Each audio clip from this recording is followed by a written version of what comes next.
Hello students, इससे previous video में आपने लिंग के बारे में जाना था कि लिंग क्या होता है और उसको लिंग से पुल्लिंग में चेंज करना भी आपने सीखा था। अब हम इसके पार्ट 2 में सीखेंगे वचन।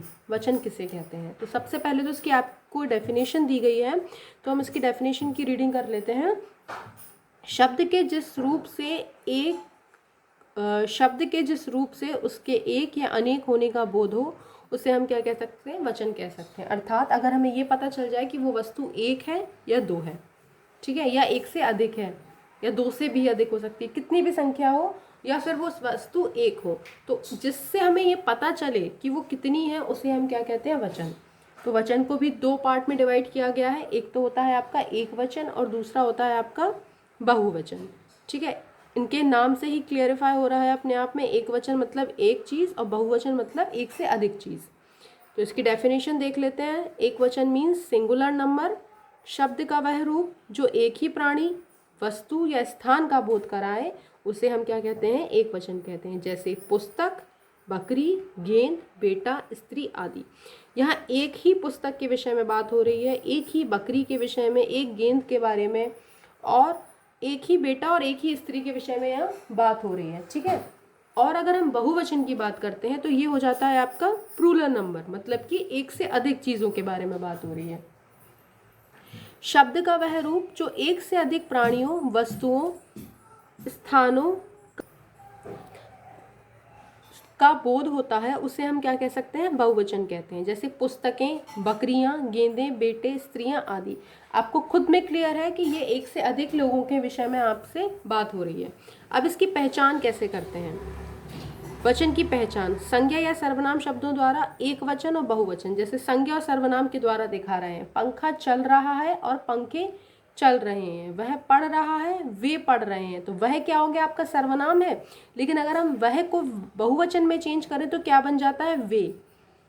पंखा, पंखा अगर बहुवचन में परिवर्तित कर दिया जाता है तो क्या बन जाता है, पंखे। मैं विद्यालय जाता हूँ, मैं क्या है, आपका एक सर्वनाम शब्द है और बहुवचन में चेंज होकर वो क्या बन गया, हम बन गया। ठीक है, जाता हूँ क्या बन जाता है, जाते हैं। तो अर्थात पता चल रहा है कि एक से अधिक लोग हैं जो विद्यालय जा रहे हैं। अगर क्रिया के द्वारा चेंज करा जाए तो देखिए क्या होगा, छात्र, कवि, साधु, उल्लू, हाथी, पिता, माता, नाना, चाचा, मोर, हिरन आदि शब्द एक वचन और बहुवचन में समान रहते हैं। इनकी पहचान क्रिया द्वारा की जाती है। जैसे कवि कविता लिखता है, तो कवि कविता लिखते हैं।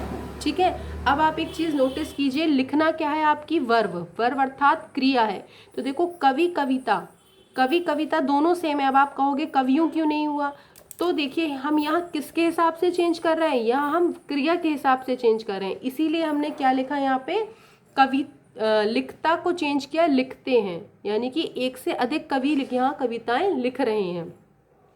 हिरन दौड़ता है, आपको पता है दौड़ना एक सिंगुलर वर्ड में हो गया, ठीक है, लेकिन अगर हम इसे बहुवचन में चेंज करें तो क्या हो जाएगा, हिरन दौड़ते हैं। आपको यहाँ हिरनों करने की ज़रूरत नहीं है, आप क्रिया से ही इसको चेंज कर सकते हैं। छात्र खेलता है, तो छात्र खेलते हैं, बहुवचन में आपने क्रिया में चेंज कर दिया, खेलते हैं। तो ये आपके कुछ वर्ड्स हैं, नीचे आपके चैप्टर में दिए गए हैं, वो आप अच्छे से इनकी रीडिंग कीजिए, आप खुद से समझ आ जाएगा। जैसे गधा है, तो गधे को हम बहुवचन में परिवर्तित करेंगे तो क्या बना सकते हैं, हम गधे बना सकते हैं। ठीक है, शीशा को शीशे बना सकते हैं। यहाँ बछड़ा है तो बछड़े बन जाएगा। तो ये वर्ड आपको क्या है, आपको खुद से देखने पड़ेंगे, खुद से समझने पड़ेंगे कि आप इनको कैसे परिवर्तित कर सकते हैं। ये आपके कुछ वर्ड दिए गए हैं। जैसे नहर का क्या बना सकते हैं, आप नहरें बना सकते हैं। फली का फलियां बना सकते हैं। डाली का डालियां बना सकते हैं। कविता का कविताएं बना सकते हैं। तो ये वर्ड्स आपके कैसे हैं, सिंगुलर नंबर से आप इनको प्लूरल नंबर में चेंज कर सकते हैं। क्लियर है।